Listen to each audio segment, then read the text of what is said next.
प्रधानमंत्री किसान सम्मान निधि देने का काम किया है। भाइयों, ये 2-3 करोड़ रुपया, 3 लाख करोड़ रुपया नरेंद्र मोदी जी ने देश के अंदर प्रधानमंत्री किसान सम्मान निधि के माध्यम से किसान के खाते के अंदर पहुंचाने का काम इन्हीं 10 वर्षों के अंदर किया। भाइयों, ये लोग जब भ्रष्टाचार करते थे तो उस भ्रष्टाचार का असर कहीं ना कहीं गरीब के ऊपर पड़ता था, गरीब के अरमान दबते थे, विकास के ऊपर पड़ता था, देश के अंदर विकास नहीं हो पाता था। आज सड़कों का जाल बिछा है, आज रेलवे कनेक्टिविटी तेज हुई है, वंदे भारत जैसी ट्रेन आई है, आज नए एयरपोर्ट बने हैं, आज किसानों को यूरिया और DAP के ऊपर सब्सिडी देने का काम बड़ी मात्रा के अंदर अगर कोई कर रहा है तो नरेंद्र मोदी की सरकार कर रही है। भाइयों, इस बात को आप नहीं भूले, इन लोगों को पूछना चाहिए। ये लोग सत्ता के अंदर बैठे थे, 2012-13 की बात है, केंद्र में भी इनकी सरकार थी, प्रदेश के अंदर भी ये मुखिया बने बैठे थे। मेरे किसान के यूरिया के भाव बढ़ गए थे, DAP के भाव बढ़ गए थे। भाइयों, वो बड़े भाव के ऊपर ही उनको मिल रहा था। ये अंतर्राष्ट्रीय स्तर के ऊपर हुए थे, 1200 साढ़े 1200 का ये खाद का थैला मिलता था। किसानों के हाल के ऊपर इन्होंने छोड़ दिया, परंतु उसकी चिंता नहीं की। आज भी 2024 के अंदर, ये 22 के अंदर इस यूरिया और DAP के खाद के भाव फिर दुगने हुए हैं अंतर्राष्ट्रीय स्तर के ऊपर। परंतु नरेंद्र मोदी की सरकार दिल्ली के अंदर बैठी थी, किसान हित की बैठी थी। उन्होंने कहा कि इसके ऊपर जितना भी खर्चा है वो हमारी सरकार देगी, किसान को कोई 1-5 पैसा महंगा लेने की जरूरत नहीं है।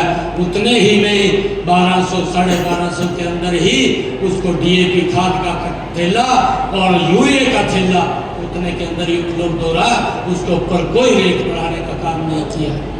भाइयों, ये सरकार आप लोगों के हित की सरकार है।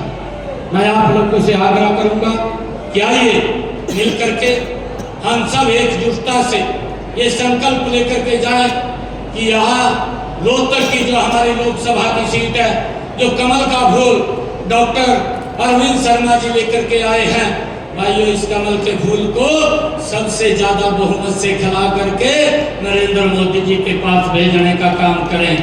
भाइयों, ये संकल्प लेकर के हम जाएंगे। और मैं आप लोगों को बताना चाहता, क्योंकि मैं लगातार ये बात कहता कि हमारे कार्यकर्ता है, बहुत मेहनत करते हैं और आम लोगों के लिए पहले तो ऐसी स्थिति होती थी कि मुख्यमंत्री का दरवाजा भाई खास लोगों के लिए 2014 से पहले खुलता था, जो खास लोग होते थे। आज मुख्यमंत्री का दरवाजा प्रदेश के गरीब व्यक्ति के लिए खुलता है। ये अंतर भाई ये सरकार के अंदर है। आज उसके लिए योजनाएं बनती हैं, आज उसके घर में योजनाएं पहुंचती है। मैं कार्यकर्ताओं से भी ये बात कहना चाहूंगा कि आप लोग मजबूती से काम करिए, किसी कार्यकर्ता के सम्मान को कम नहीं होने देंगे, उसके सम्मान को बढ़ाने के लिए काम करेंगे।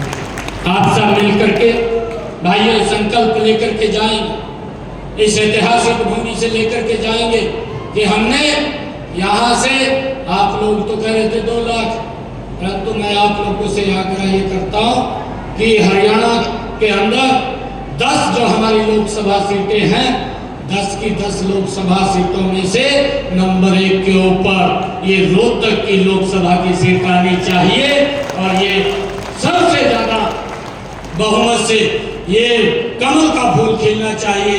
बाकी की जिम्मेवारी मेरे ऊपर छोड़ दूं। भाई, आप कभी भी मेरे से बात करेंगे, कभी भी मिलेंगे, मैं 24 घंटे आप लोगों के बीच में हूँ, क्योंकि अभी तो कोड ऑफ कंडक्ट लगा हुआ है, मैं ज़्यादा नहीं बोल पाता, परंतु आप लोगों को आश्वस्त करता हूँ 4 तारीख के बाद हरियाणा प्रदेश को जो मनोहर लाल जी ने एक दिशा दी है, उस दिशा को एक गति के साथ आगे बढ़ाने का काम ये आपका भाई करेगा। आप सबका बहुत बहुत धन्यवाद। आप सबको मैं धन्यवाद करता हूँ और दोनों हाथ उठा करके एक जोरदार जयकारे के साथ हम यहाँ से संकल्प लेकर के जाएंगे कि सबसे बड़े बहुमत के साथ हम अरविंद शर्मा जी को दिल्ली में भेजने का काम करेंगे। भारत माता